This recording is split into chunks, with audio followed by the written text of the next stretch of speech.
Hello बच्चों, welcome to my channel. आज हम जो सेट एग्ज़ाम हुआ है उसको हम सोल्व करेंगे। सब्जेक्ट है मैथमेटिक्स, क्लास 7। प्रश्न नंबर 1 है, निम्नलिखित में से कौन सी एक परिमेय संख्या नहीं है। तो देखिए, ये परिमेय संख्या नहीं, ये आए।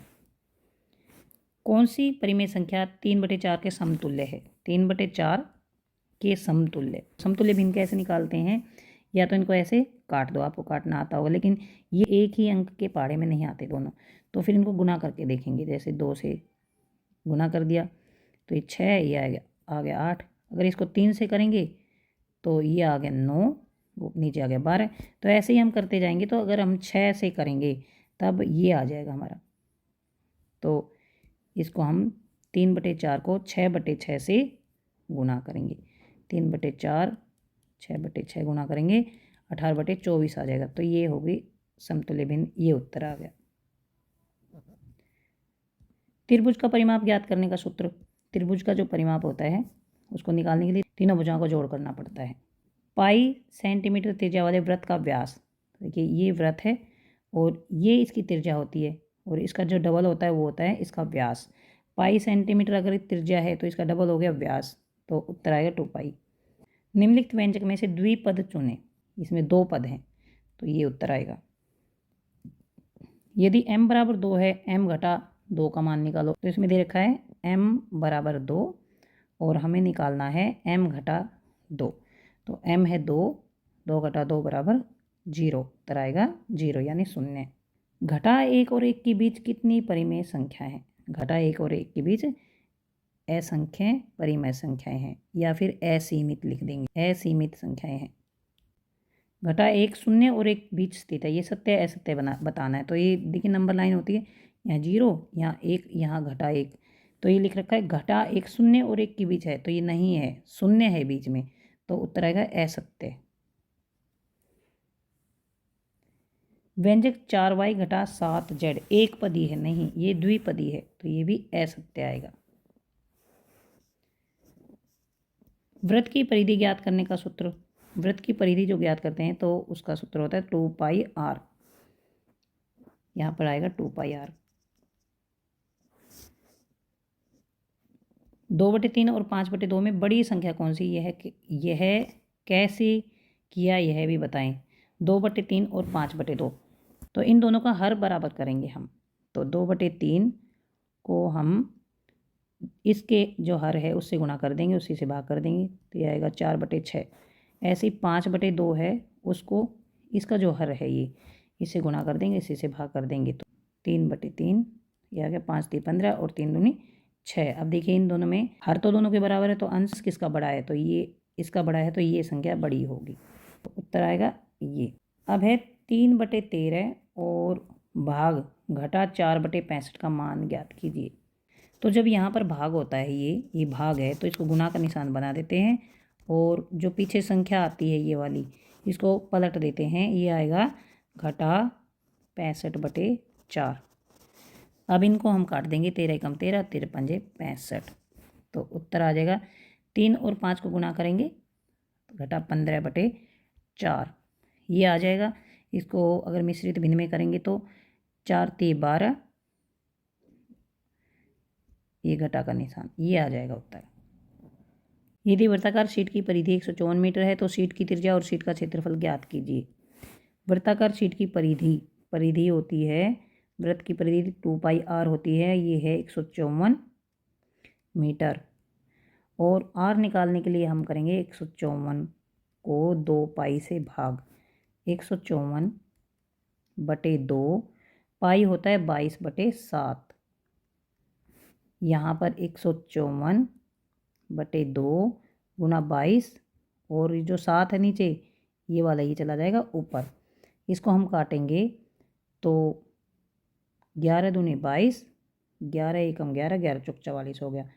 अब 2 से फिर काट देंगे, 2 7 14, ये बच गया 7 × 7/2, मतलब 49/2 आ गई इसकी त्रिज्या। r बराबर 49/2। जब हमें r पता हो तो हम क्षेत्रफल निकाल सकते हैं। तो क्षेत्रफल क्या होता है, पाई r गुना r, मतलब पाई r की पावर 2। तो पाई होता है 22/7, और आर है हमारे पास 49/2 और फिर लिखेंगे 49/2। इसको काटते हैं तो 2 एकम 2, ये आ गया 11। इधर 7 7 49 आ गया, तो उत्तर आ गया हमारे पास 11 गुना 7 गुना 49/2। तो इनको गुना कर देखते हैं तो ये आ गया 77। 77 को 49 से गुना करेंगे, 9 7 63, 9 7 63 और 6 69, 4 7 28, 4 7 28 और 1 29 और 31, 3 7 7 और 3, ये आ गया 3773/2। इसको पॉइंट्स में चेंज करेंगे तो ये आ गया 2 एकम 2, 2 8 16 और 2 8 16 और 2 6 12 और ये आ गया इसका क्षेत्रफल। सीट का क्षेत्रफल ये आ गया इतना। अब आता है प्रश्न 14। m बराबर 2 है तो 9 घटा 5 m का मान बताइए। तो m बराबर 2 है और 9 घटा 5 m का, m 9 घटा 5 m लिख लेते हैं और m की जगह हम लिख लेंगे 2, 5 गुना 2, तो ये होगा 9 घटा 5 दूनी 10, तो उत्तर आएगा घटा 1, उत्तर आ जाएगा घटा 1। अब देखिए इन दोनों में से एक प्रश्न करना है, या तो ये कर लेंगे ये वाला, या फिर ये पजल सोल्व करेंगे। इस पजल में क्या है कि यहाँ पर ये वर्ग दे रखा है, ये त्रिभुज दे रखी है, ये आयत है, ये वृत्त है, ये समांतर चतुर्भुज है। इस आकृति में हम क्या करेंगे कि 1 से 5 तक ये अंक लेंगे हम और इनको भरेंगे। इसका या तो क्षेत्रफल निकालने के लिए या परिमाप, इसका क्षेत्रफल निकालने के लिए या परिमाप निकालने के लिए, इसका क्षेत्रफल या परिमाप, इसी तरह से इनका क्षेत्रफल या परिमाप निकालने के लिए इन अंकों का प्रयोग करेंगे और इन अंकों को यहाँ पर इन खानों में भरेंगे। जैसे ये 3 खाने दे रखे हैं, ये 3 खाने दे रखे हैं, ये 3 खाने दे रखे हैं, ऐसे इनमें भरेंगे। लेकिन कोई भी अंक दोबारा रिपीट नहीं होना चाहिए। अगर हमने इस खाने में भर दिया तो यहाँ नहीं भरना, इस खाने में भर या फिर इसमें नहीं भरना, इसमें भर दिया तो यहाँ और यहाँ नहीं भरेगा। एक ही अंक दोबारा रिपीट नहीं होना चाहिए। तो हम इन अंकों में से, जैसे मान लीजिए हम इस वर्ग का परिमाप निकालते हैं, तो यहाँ 8 परिमाप कैसे आएगा, 2 2 2 और 2, क्योंकि 4 गुना 2 होता है। तो यहाँ पर हमने 2 भर दिया। अब इसमें और इसमें 2 नहीं भरना है, 2 को छोड़ देना है, तो ये 10 है।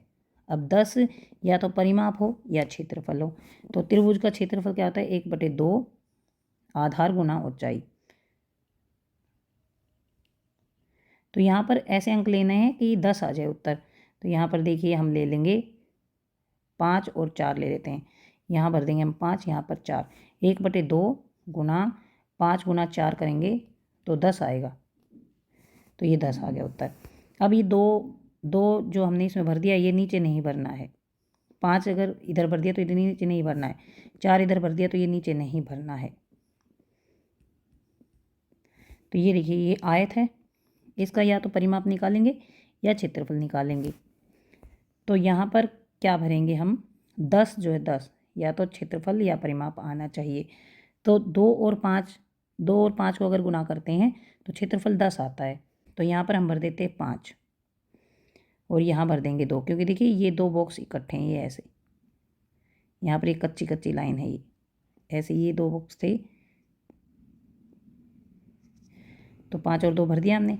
यहाँ देखिए यहाँ क्या भरेंगे, 8 पाई है।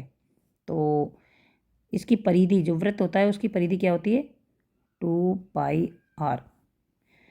तो 8 कैसे आएगा, यहाँ पर देखिए पाई तो दे रखा है और r फिर हम क्या लिखेंगे, यहाँ पर 4 लिख देंगे।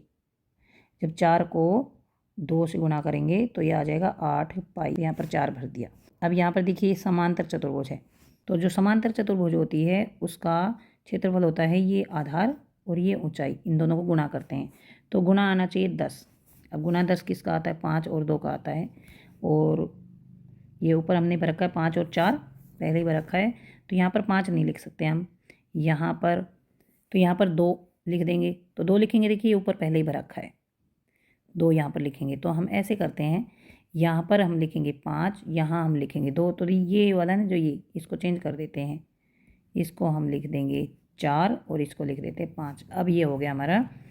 यहाँ पर देखिए इस तरफ भी कोई रिपीट नहीं हो रही, यहाँ है 2, ये 4 है, ये 5 है। यहाँ पर देखिए इस तरह भी कोई रिपीट नहीं हो रही, ये 2 5 और 4, इधर 4 2 5 और ये 5 और ये 2, और हमने 5 4 और 2 भरा है तो हम इसको 4 लिख देंगे, क्योंकि ये जो बंद बॉक्स होता है इसमें हम ऐसी संख्या लिख सकते हैं जिसके साथ कोई भी ऑपरेशन नहीं करना, मतलब कोई भी जमा घटा किसी के साथ नहीं करना। अगर जैसे ये 5 और 2 भर दिया, बच गया 4, तो हम इसमें 4 भर सकते हैं। तो ये हमारी पहेली जो है, ये केन केन पहेली है, ये पूरी हो गई है। यहाँ तक सभी प्रश्न भी हल हो गए हैं। अगर आपको समझ आ गया है प्लीज़ चैनल को सब्सक्राइब करें, अपने दोस्तों को शेयर करें, लाइक करें।